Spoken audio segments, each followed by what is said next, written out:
Hey guys, this is Odia banker. आज आम SBI clerical examination विषय डिस्कस करिया। जेमती कि आपण जानिचंती एसबीआई क्लरिकल एग्जामिनेशन रो सेकंड नोटिफिकेशन बाहर सेम ईयर 2025 रे सेकंड नोटिफिकेशन बाहर आ फर्स्ट नोटिफिकेशन रे आपनकर लगभग 14000 पिला को सिलेक्शन पई पोस्ट थिला। एबे 6599 पिला को पई अछि, माने नियरली भाबी नियंतो 6600 छुआ जॉइन हे परिवे। तो कौन या विषय आम टे डिस्कस करिया। फर्स्ट ऑफ ऑल ये 6600 सीट जो बाहरी अगस्ट 6 रु यार एग्जाम फॉर्म फिलअप प्रोसीजर आरंभ हो। अगस्ट 6 रु अगस्ट 26 जाए परीक्षा फॉर्म फिलअप हम।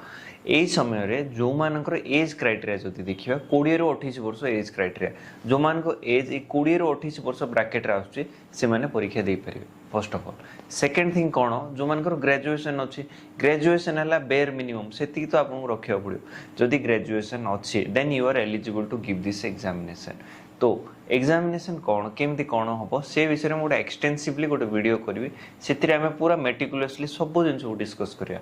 बट एबे केतरा पॉइंट कही रखुची एग्जाम हम सेप्टेम्बर फर्स्ट वीक कि सेकेंड वीक रे भाभी नियंतु सेकेंड थर्ड वीक रे भी हो पाला।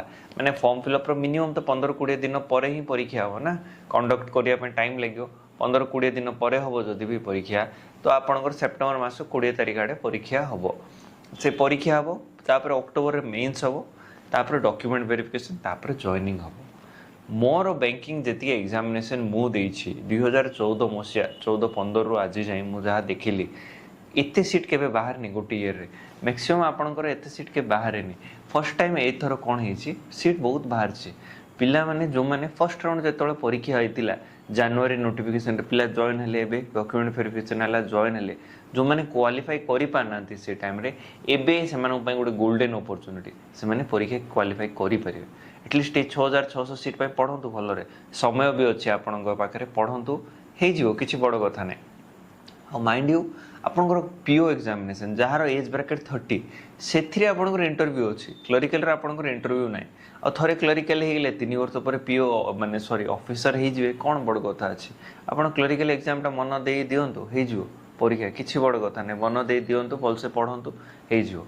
तो ये थिला एसबीआई क्लरिकल एग्जामिनेशन विषय रे जहाँ भी आपनकर डाउट अच्छी मु अपकमिंग वीडियोस रे आपनकर तो पूरा पूरी क्लियर कर देबी। एग्जाम पैटर्न कौन सेक्शनल टाइम कौन सेक्शनल कट ऑफ कौन से सब विषय आम कंप्लीट डिस्कस करिया। बट एबे कौन जस्ट आम डिस्कस करिया एसबीआई क्लरिकल एग्जामिनेशन विषय।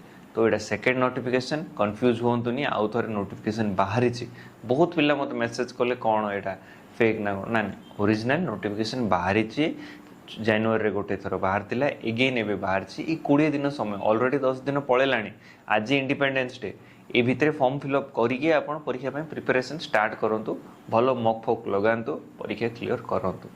तो ये थिला आपनकर एसबीआई क्लरिकल एग्जामिनेशन विषय रे।